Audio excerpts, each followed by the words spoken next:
Telling your story on WCBI Sunrise with Keely Shields.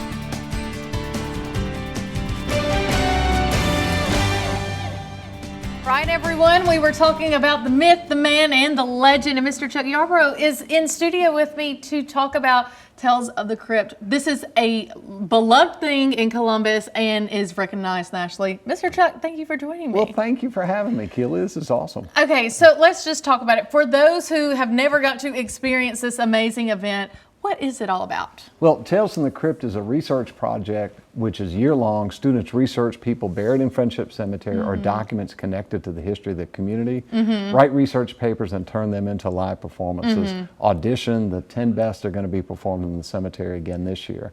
This is the 35th annual Tales from the Crypt.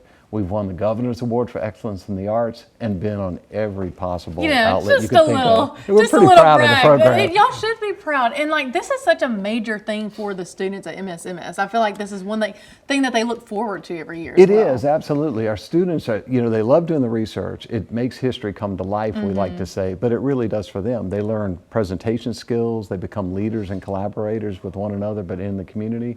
And over the last 10 years, we've donated over $50,000 to charitable causes raised in these programs. So it's a pretty cool thing. Now, how many shows will we be having this year? Okay, we're on Wednesday, Friday, so April 2nd, 4th, 9th, and 11th. Okay. And it is a performance tour for anybody who's not been before.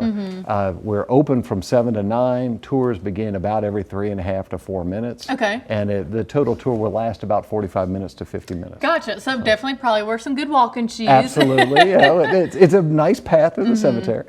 Now, what would you say about the students? Obviously, you said about 10 will be performing. About those 10 performers? Well, the 10 performances this year are very varied.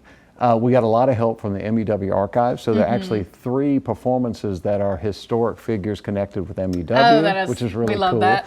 I have a Civil War veteran of the U.S. Colored Troops, so an African-American Union soldier, a Canadian immigrant, a young man who talks about being a sharecropper in early 20th century Mississippi, which is really a great exploration of the time period.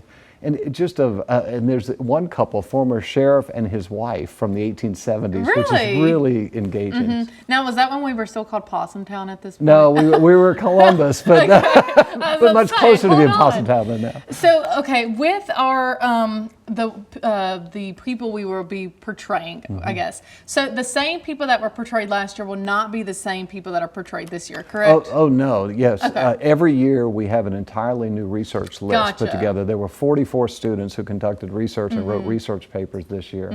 And all of them auditioned in competition with one another, and then the best 10 were selected to develop the characters further. Your narrator, who leads you through the cemetery, is actually a student who conducted research and wrote the paper, did the project. They know everything that they could possibly know. This is just so cool to me. And let's talk about tickets real quick. So there's a QR code that we can scan if we want to get tickets online, correct? Absolutely. Tickets are available online with Visit Columbus, Mississippi. It's visitcolumbusms.org, or you can pay in cash on site, just when you start your tour. All right, super exciting stuff. But if you want to hear more about it, join me and Mr. Chuck on Mid-Morning on CBS.